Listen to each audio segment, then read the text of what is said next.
Very excited to talk to our next guest. Welcome back into Tap Down on the BetQL network. And Fabiano Buskei, you guys know him. He is the translator for a lot of the Brazilian fighters, a lot of the international fighters for the UFC. We appreciate him giving us some time here on the show. Fabiano, thanks so much for the time. Thank you for joining us.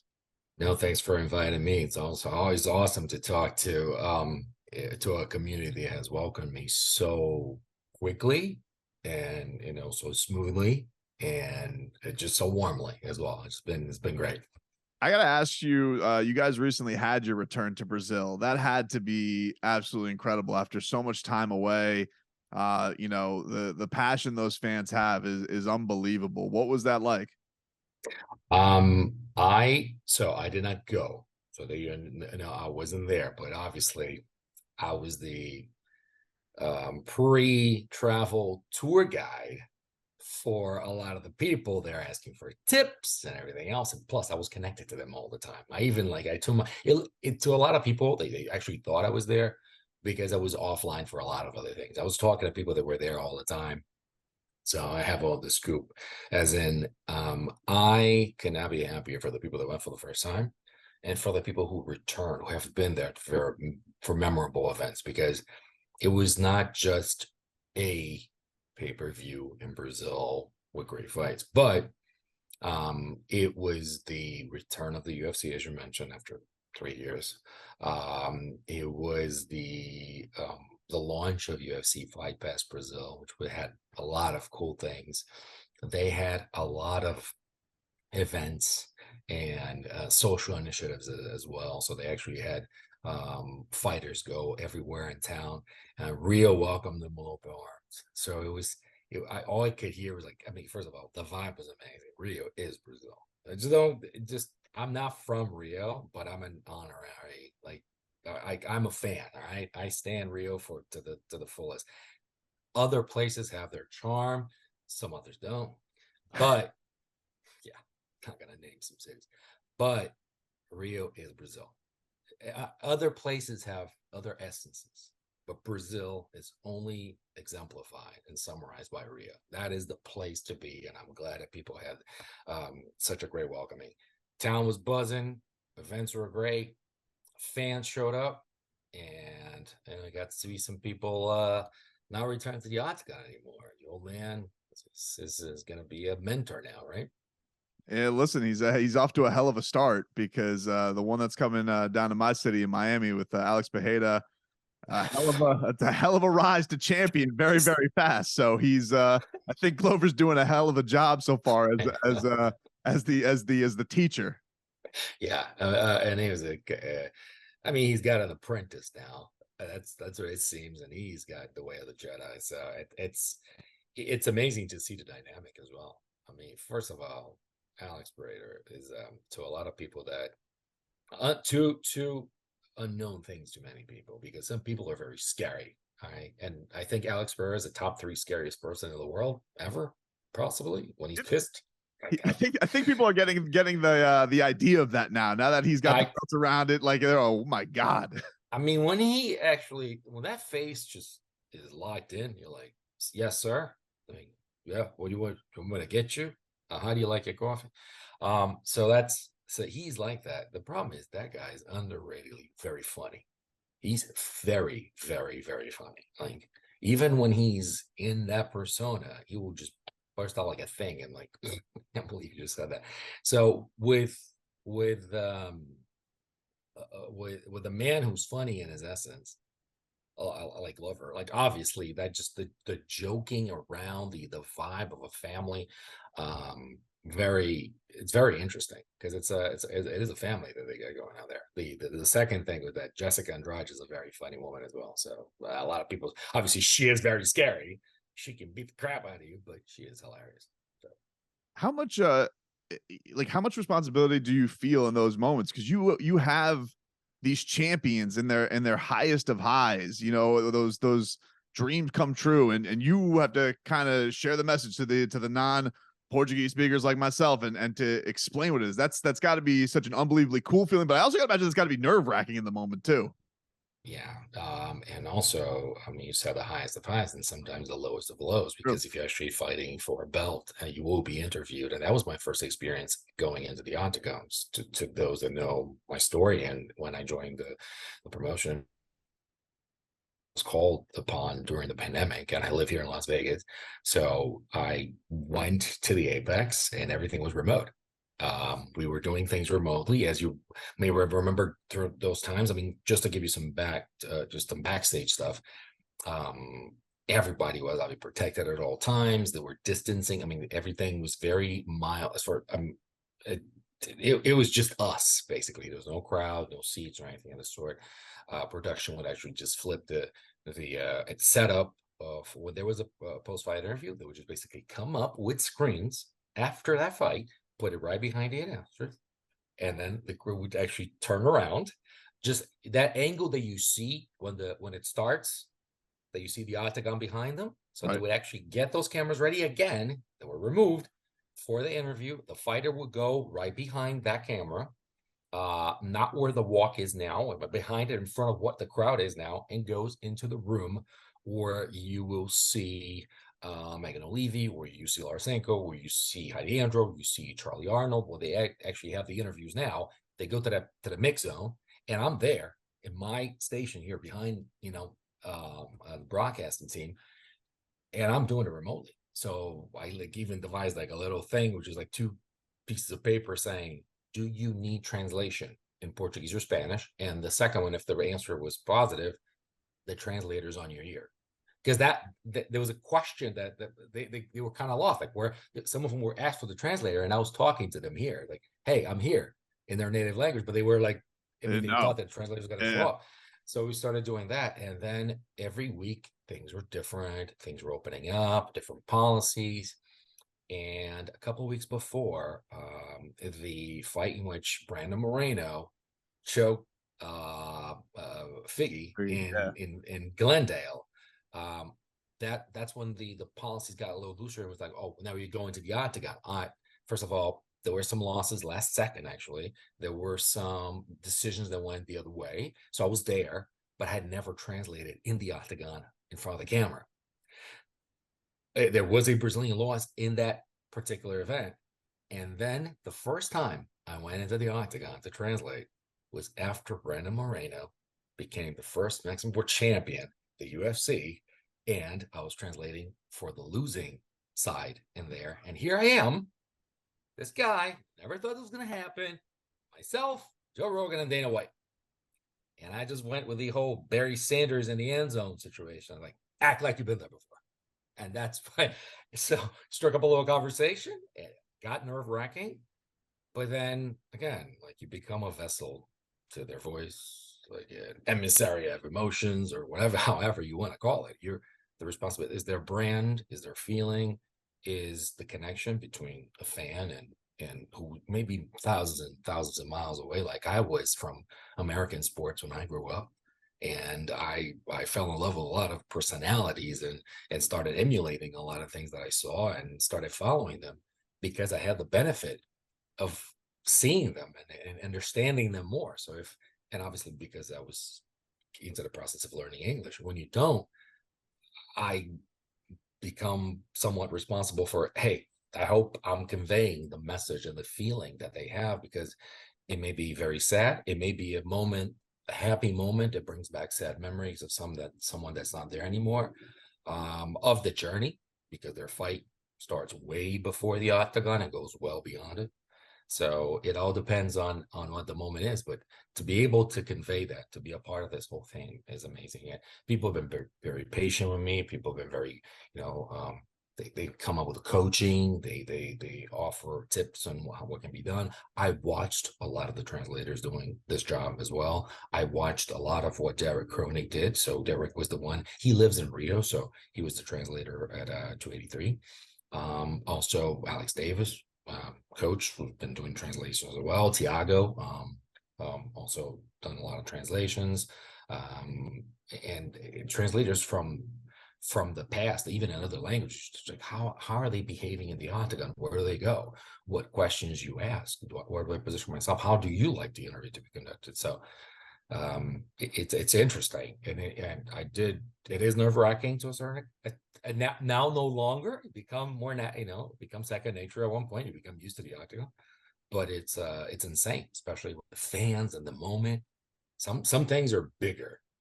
That I of course, Charles Oliveira's fights, can't even tell you how that is, and that moment, because we're talking about Alex Pereira against Izzy. It was Madison Square Garden. Yeah. Like, you really know that there's a vibe. There are vibes about cities. When we went to San Diego, coolest vibe ever. Like, there was a thing, underrated vibe. Salt Lake City, when we went, because it was so nice. Like, the event itself was amazing. There is something about going into Madison Square Garden and looking at, you look at the ceiling and it's like, I recognize this. This is insane. Like, I'm right in the middle of, I don't know, what do I have to do? Is Spike Lee gonna throw a fit here? Is he gonna be here? Octagon side? I don't know. It's insane. And so that one got me a little. I didn't go up in the octagon for that one because Plinio is Alex's coach and friend, so he translates for him. But it was amazing, just the vibe itself. So depends on the moment, depends on what you've just seen.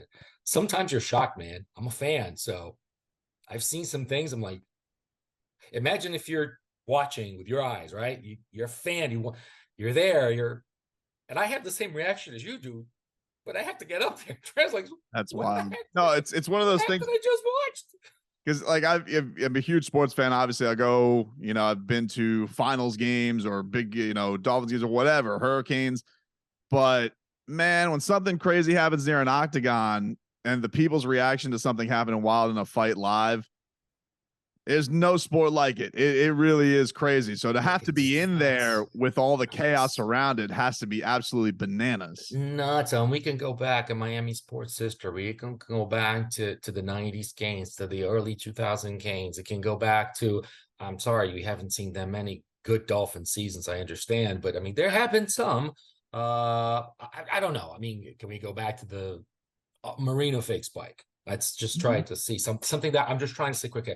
Ray Allen, like there are some things that, like, whoa, but everything can turn on like just like we saw with Edwards and Usman. Like, we were watching this thing. This was a 4-1 fight, and I had to try. I mean, I watched that amazing, I don't even know how to describe it. That was a blood battle, literally, between Paulo Costa and Luke Rockhold, right? So I'm having that. So I go with Paulo Costa to the locker room, and that man obviously takes his grooming very seriously. So we all knew it was going to take a long time. When I was taking a shower and getting ready, I'm there in the back watching with Marab is sitting.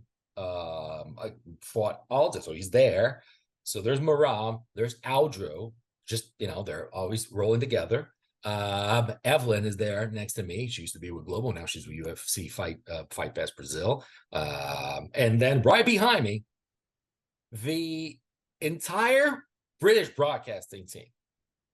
It was like everybody from BC Sport, like everybody was right behind me. Can you imagine what they felt? Because I looked at them initially. Like, I looked at everybody, like the reaction.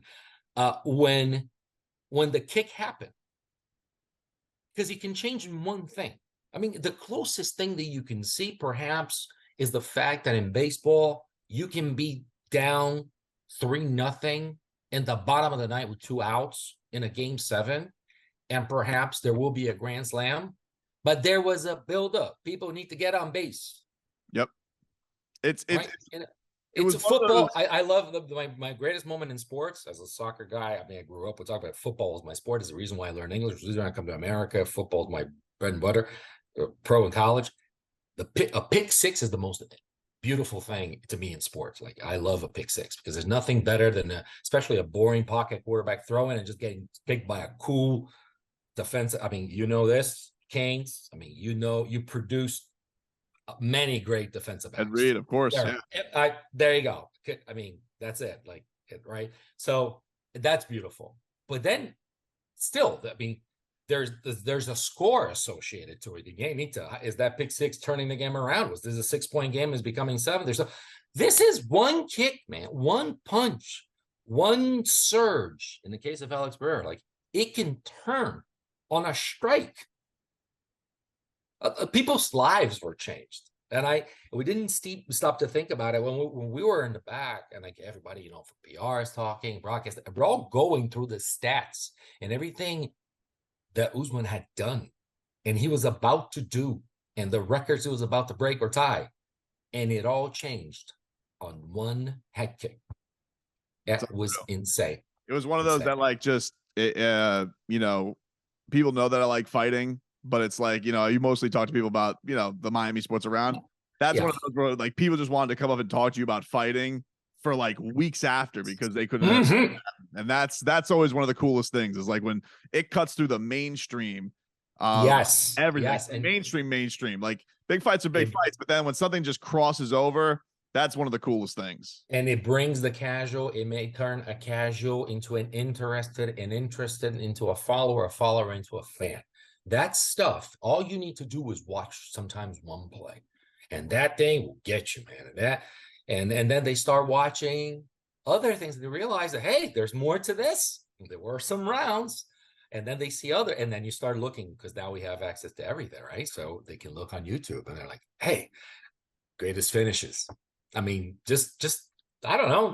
You want us to have some fun? Just go and to see all Khabib's finishes, all Charles's comebacks. I don't know. You talk to Moscow, like just look at the quickest finishes in the history of MMA. You know exactly what I'm talking about. I mean, how can and listen, from being here, you end up being, from catching an Uber, talking to someone at a bar, or doing something on a pay-per-view weekend, which the town buzzes. I've been recognized by some people. Some people come and talk to me, and it's pretty amazing because they're welcoming and they really want to talk about MMA. And there's a huge Ben Askren following. I mean, we know that there are certain martial arts have a huge following specifically, and then you go back to that. I was like, how could that happen in like this? It's wild. And we're still talking about it. We're still going to see this for years. And I can't wait for the rematch. I can't wait to see what happens. It's in that atmosphere in England. It's going to be bananas. Yeah, and and actually got invited to go. There was a possibility, but I'm becoming an American citizen tomorrow after. Wow. Yes, my oath ceremony is tomorrow morning. So after you hand in your green card, and it takes a while for you to get your passport in this country. So I'm not making it to the London card, unfortunately. Plus, I have a day job. I know there's going to be a lot of traveling coming up. So we have very competent translators doing this at the thinking that Georgia is going to go. So unfortunately, I'm not going to that one. But I told them, hey, I'm up. I'm game for all the other ones. So we have some good stuff coming up, right? I mean, we have something huge coming up soon. Yeah, I wanted to just get your thoughts before I get you out of here, Fabiano. Next week, John Jones making his return. One of the things MMA fans have been always curious about, what is John Jones at heavyweight going to look like? What is the most interesting thing about this? Is it the time away? Is it what his body's going to be like? Is it going to be how does he handle a heavyweight? The GOAT getting back in the octagon. What is the thing that stands out to you the most that you're going to be looking for in this matchup next week? I'm trying to recall, because of all of our love for sports, what was the closest thing to, I mean, you know this because, he fan, about the Jordan comparisons, and everybody wants to, compare moments to Jordan-esque moments. I think that this, obviously, let's take into consideration, it's a different sport. The reasons are different, but this reminds me of the day Orlando, when they said he's coming back. Wasn't it like the game against the Magic when Jordan actually came back? Yes. I don't know. I mean, right? Yes, 145. Yep. There you go. And then we're like, how? I mean, because most of the people are not. They don't remember those things. There are stages of sports fandom. Have you seen the first 3P? No. Have you seen the second 3P? No. Are you a Kobe fan? Okay, we need to talk. You're a different generation. All right. So, but that's similar. because, as you said, how can you? That was it. It was the best, and then steps away and comes back.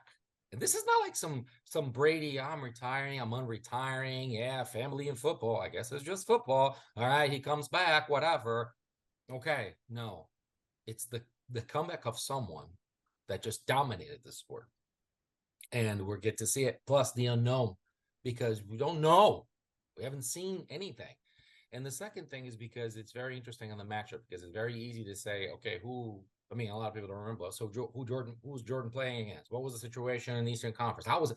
No, Ciryl Gane is a prototype of a human being. He is a monster, a gentle giant, by the way. One of the nicest people, smiling all the time, greatest person. Love that. And the other one, Frenchman, Messi over in Paris. That was an amazing card, by the way. I wish I was there. But the matchup is amazing. And then we have the whole Ngannou thing too. There's a missing piece. There's a challenger. And this is like, I don't know. Sometimes I'm like, I feel like I'm watching like a Black Panther. And I'm like, hey, this is the Killmonger fight. It's like, what's going on? Like, who's who? But who's who? We don't know, right? And then it's a vacant. It's there. It's not. It is Ngannou. So, it's buzzing. It's what a year, because I was at the Apex all day yesterday. I've been in the Apex all week, and there's McGregor and Chandler have been walking around there as well. So it's like, what the? It's been that too, right? We're assuming they're going to be at the facility. Yeah, I mean, right? I would think. I'm just assuming here. I don't know. I mean, they're going to be that. Think of the presence. This is like it's almost like we're having International Fight Week before International Fight Week in Vegas. Crazy, right? Crazy. Very crazy. Fabiano, thanks so much for giving us so much time, man. Really appreciate it. It was a pleasure. Hope we could do it again down the line. And if you're down in Miami, man, I'll look out for you. Thank you so much. Hey, hopefully I'll be there for 287 and we can talk. And it was really nice talking to you. And hey, keep that Miami vibe. There's one thing. Miami's really cool because it's really close to the United States, man. I love being it's the capital of Latin America. Keep it true. I love my Florida. I used to live in Orlando, so I love you guys. Thanks, Take care. Appreciate it.